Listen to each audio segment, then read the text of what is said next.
So, magandang umaga sa ating lahat. Napakaganda. At yan, pinakikilala ko sa inyo, si Grisel, Happy.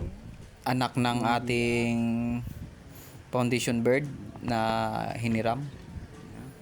At yan ay nag-iisang itlog. At hindi talaga siya, nag-iisa talaga siyang itlog, hindi na siya nag-itlog.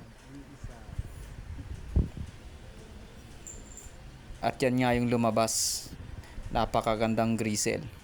Comment na lang kayo dyan kung anong pinakatawag talaga sa Grisel na to. At ganyan na ganyan din yung na-overfly ko na Grisel. Kasabayan ng ating blue bar na tinitraining ngayon. So, comment na lang kayo dyan sa baba kung ano talagang kulay ng ganitong ibon.